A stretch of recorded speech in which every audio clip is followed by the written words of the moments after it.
I've had a lot of influences in my life. I've had great parents that kept me on the right path to make good decisions. A caseworker that fought to give me permanent placement. Like, I'm very fortunate and lucky. Just in my personal situation, I had a good foster home. My caseworker did her job. And so, as much as I'd like to say that I did rely on the foster care system, I was more reliant on my actual foster family that I was placed in.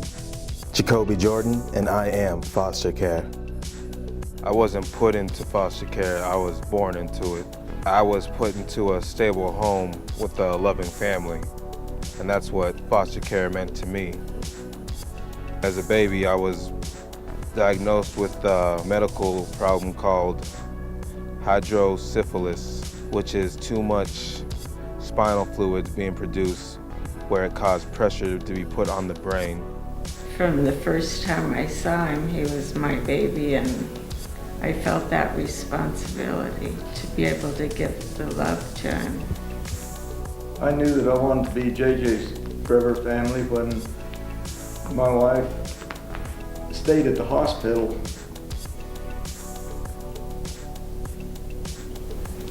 When he was so sick.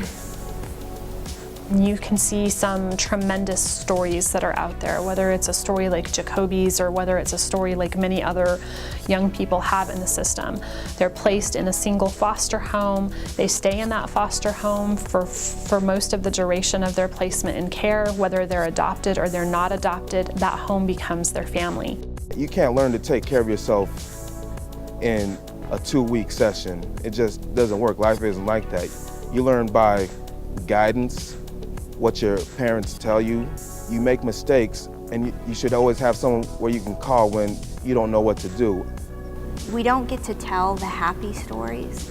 We don't get to talk to youth that have overcome. We don't get to talk to families that have been reunified. We don't get to share those stories.